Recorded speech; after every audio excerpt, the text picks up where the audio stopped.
नमस्कार प्रिय दर्शक बंधु मु अजय मिश्र स्वागत करुच्ची विधि विधान ओडिया चैनल पुणी एक नूतन अध्याय को।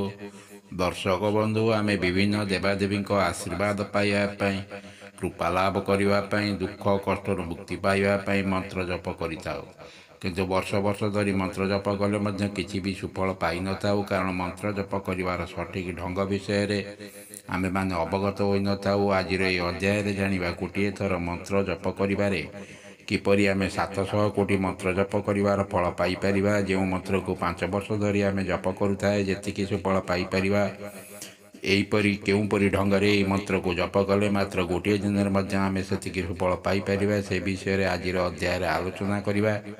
भिडियोटी को आरंभ करने पूर्व कही रखी कि दर्शक बंधु जदि आप एपर्यंत भी चैनल टी को मोर सब्सक्राइब करना दयाकोरी चैनल को सब्सक्राइब कर दिंतु, पाखे बेल आइकन को क्लिक कर दिंतु। फल मु अपलोड कर समस्त शिक्षणीय वीडियोर नोटिफिकेशन आप सर्वप्रथम पाइपर। वीडियोटी भल लगे लाइक शेयर कमेंट निश्चय करेंगे।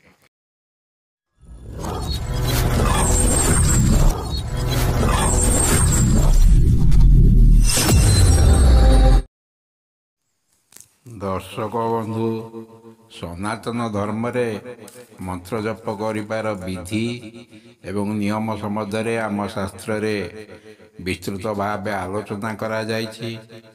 जीवन सबु दुख कष्ट समस्या संकट को दूर करने निजर समस्त मनस्कामना पूर्ण करने निजर इच्छा को पूर्ण करने आमे मंत्र जप करिथाउ। मंत्र जप करुथिबा देवादेवींकर निकटवर्ती हेबापई निजर दुख वेदना को दूर करने मंत्र जप करिबा एकमात्र होउछि माध्यम।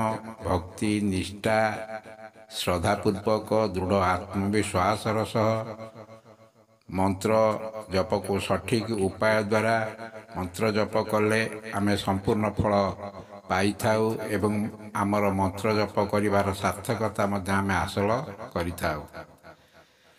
मंत्र जप को शास्त्र रे 3 भाग रे विभक्त करा जायछि। प्रथमटी है बाचिक जप, जो मंत्र जप को आमे बड़ पाटी रे जप करिथाउ एवं ए मंत्र जप रो उच्चारण को अन्य मान को सुना जाइथा। द्वितीय उपायटी है उम्पासु जप, जहाँ को आमे अत्यंत धीरे धीरे जप करिथाउ एवं यह बाहर को सुना जाए नहीं, यह केवल जप करुथिबा व्यक्ति ही सुनी पारि थाए। यह को धीरे धीरे जप करा जाए। यही जप बाचिक जप ठारू 10 गुणा अधिक फल देता है।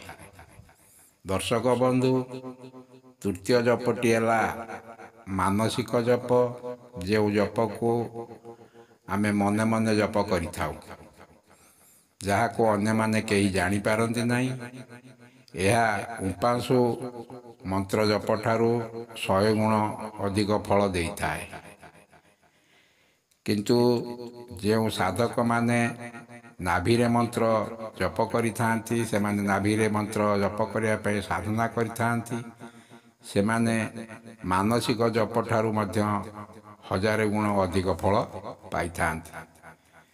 किंतु आजिर एही अध्याय रे आसंतु जानिबा केउ भली भाबरे मंत्र जप कले आमे 700 कोटी मंत्र जपर फल पाई थाउ एवं 5 वर्ष मंत्र जप करिबारे आमे जेउ फल पाई थाउ, एपरि मंत्र जप करिया द्वारा आमे गोटे दिन रे मध्य सेतिकी फल हासिल करिथाउ। एही मंत्र जप को श्वास द्वारा नियंत्रण करा जाय थाए। तेबे किपरि 700 कोटी मंत्र जपर सुफल देई थाए, आसंतु से विषय आसंतु ये अध्याय रे आलोचना करिबा। वीडियोटी को संपूर्ण शेष पर्यंत देखिया अनुरोध। ଦର୍ଶକ ବନ୍ଧୁ, ଆମେ ଯେତେବେଳେ ଶ୍ୱାସ ନେଇଥାଉ ସେତେବେଳେ ମନ୍ତ୍ରଟିକୁ ଥରେ ଜପ କରିବା। ମନେକର ଆପଣ ରାମ ନାମ ଜପ କରୁଛନ୍ତି କି ରାଧେକୃଷ୍ଣ ଜପ କରୁଛନ୍ତି, ଆପଣ ଯାହା ଜପ କରୁଛନ୍ତି, ଯେତେବେଳେ ନିଶ୍ୱାସକୁ ଗୋଟେ ଥର ଭିତରକୁ ଦେଉଛନ୍ତି ସେତେବେଳେ ଆପଣ ସେଇ ମନ୍ତ୍ରଟିକୁ ଗୋଟେ ଥର କୁହନ୍ତୁ। ଯେତେବେଳେ ନିଶ୍ୱାସକୁ ପୁନର୍ବାର ଛାଡ଼ୁଛନ୍ତି ସେତେବେଳେ ମନ୍ତ୍ରଟିକୁ ଗୋଟେ ଥର କୁହନ୍ତୁ। ଏହାଦ୍ୱାରା ଆପଣଙ୍କର ମନ କେବଳ ଶ୍ୱାସ ଏବଂ ମନ୍ତ୍ର ମଧ୍ୟରେ ସୀମିତ ରହିବ। ଫଳରେ ମନ୍ତ୍ର ଜପରେ ଯେତିକି ଏକାଗ୍ରତା ରହିବା କଥା ତାହା ହିଁ ରହିପାରିବ। ତାଦ୍ୱାରା ଆମେ ମନ୍ତ୍ର ଜପର ସୁଫଳ ପାଇପାରିବା। ଦ୍ୱିତୀୟରେ, ଆମେ ଯେତେବେଳେ ଆମେ ନିଶ୍ୱାସ ନେଉ, କେବଳ ଯେ ଆମେ ନାକ ବାଟେ ଶରୀର ମଧ୍ୟକୁ ନିଶ୍ୱାସ ଯାଏ ନାହିଁ। ଏହାଦ୍ୱାରା ଆମ ଶରୀର ମଧ୍ୟରେ ଥିବା 3,500 କୋଟି ଯେଉଁ ଲୋମ ଛିଦ୍ର ଅଛି ତାହା ଦ୍ୱାରା ମଧ୍ୟ ଶ୍ୱାସ ଭିତରକୁ ଯାଇଥାଏ। ଆମେ ଯେତେବେଳେ ଶ୍ୱାସ ନେଇ ମନ୍ତ୍ର ଜପ କରିଥାଉ, ଏହା 3,500 କୋଟି ଲୋମ ଛିଦ୍ର ଦ୍ୱାରା ମଧ୍ୟ ଭିତରକୁ ପ୍ରବେଶ କରିଥାଏ। ଏବଂ ଯେତେବେଳେ ଶ୍ୱାସ ଆମେ ପରିତ୍ୟାଗ କରୁ, ଯେତେବେଳେ ଶ୍ୱାସ ଆମେ ଛାଡ଼ିଥାଉ, ଏହା ମଧ୍ୟ 3,500 କୋଟି ଲୋମ ଛିଦ୍ର ଦ୍ୱାରା ବାହାରି ଯାଇଥାଏ। ଏହିପରି ମନ୍ତ୍ର ଜପ କରିବାରେ ଆମେ 700 କୋଟି ମନ୍ତ୍ର ଜପର ଫଳ ପାଇପାରିଥାଉ। କାରଣ ପ୍ରତି ଲୋମ ଛିଦ୍ର ମୂଳରେ ଏହି ମନ୍ତ୍ରର ପ୍ରଭାବ ଆମର ପ୍ରତ୍ୟେକ ଶରୀରରେ ଜାଗ୍ରତ ହୋଇଥାଏ।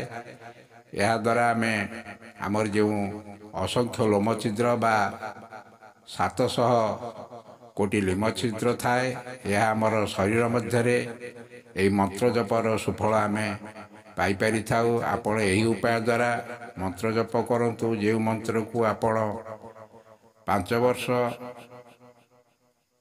ଜପ କରିବାରେ ଯେତିକି ଫଳ ପାଇନଥାନ୍ତେ, ସେହି ମନ୍ତ୍ରକୁ ମାତ୍ର ଗୋଟିଏ ଦିନ ଜପ କରି ସେତିକି ସୁଫଳ ପାଇପାରିବେ। ଦର୍ଶକ ବନ୍ଧୁ, ଯଦି ଭିଡ଼ିଓଟି ଆପଣଙ୍କୁ ଭଲ ଲାଗିଥାଏ, ନିଶ୍ଚୟ ଭିଡ଼ିଓଟିକୁ ଗୋଟିଏ ଲାଇକ୍ କରିବେ, ଚ୍ୟାନେଲକୁ ସବସ୍କ୍ରାଇବ୍ କରିବେ, ଆପଣଙ୍କର ସମ୍ପର୍କୀୟ ସାଙ୍ଗସାଥି ମାନଙ୍କୁ ମଧ୍ୟ ଭିଡ଼ିଓଟିକୁ ସେୟାର କରିବେ। ଏହାଦ୍ୱାରା ସେମାନେ ମଧ୍ୟ ଏହାଦ୍ୱାରା ଉପକୃତ ହୋଇପାରିବେ। ରହୁଛି, ଧନ୍ୟବାଦ, ନମସ୍କାର।